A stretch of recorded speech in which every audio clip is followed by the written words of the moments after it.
Para kinasih kagunganipun Gusti Yesus Kristus, kula Pendeta Tri Agus Wajar Winantio saking GKJ Penaruban Klasis Banyumas Utara. Mugi sih rahmat lan tentrem rahayu tansah wonten ing kita sedaya.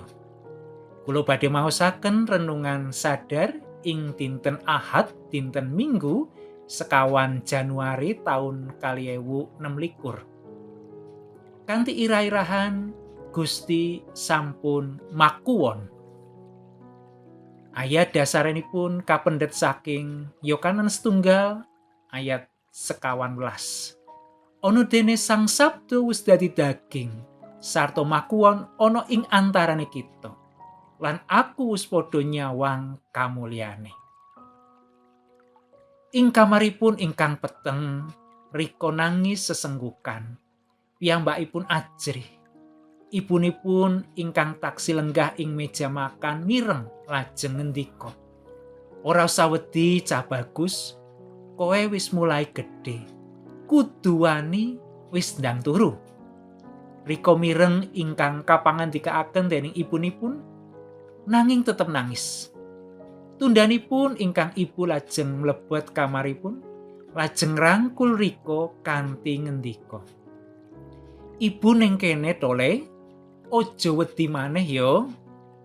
Rika lajeng kendel lan tentrem awit ibunipun ngrangkul piyambakipun. Kados mekaten menika sih katresnanipun Gusti Allah ingkang sampun katindakaken dhateng kita sedaya. Nalikanipun jagat dipun kuwaosi pepeteng lan dosa, panjenenganipun boten namung paring pangandika, ananging ugi rawuh ing jagat manjalma manungsa inggih lumantar rawuhipun Gusti Yesus Kristus. Gusti Allah boten namung mbabaraken sabdanipun, ananging panjenenganipun piyambak ingkang rawuh minangka pangandika ingkang gesang lan dedalem ing antawis kita. Injil Yohanes bab setunggal ayat 11 menika minangka punjering sih katresnanipun Gusti Allah ingkang nyata. Sabda ingkang manjalma manungsa menika nggadahi teges bilih Gusti Allah ngersakaken lan ngraosaken gesang kita. Gesang ingkang ringkih kadangkala katempu ing prahara kebak ing kaprihatosan. Ing salebeting manjalma dados manungsa, Gusti Yesus kembul bojono sesarengan kalian tiyang dosa.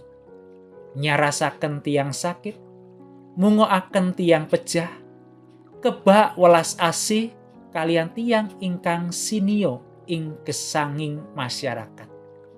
Ing puncaking pakaryanipun, Gusti Yesus kersa ngurbanaken sariranipun, paring pangapunten lan kawilujengan tumrap manungsa.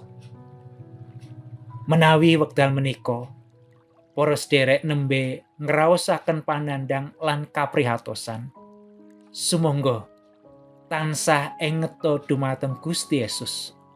Awit Gusti Yesus sampun rawuh lan kersa dedalem ing manah kita. Panjenenganipun ugi tansah paring kekiyatan, pangayoman lan pangripur tumrap samukawis perkawis ingkang kita adepi ing jagat menika. Mekaten renungan padintenan sadar, mugi Gusti tansah berkahi kita sedaya.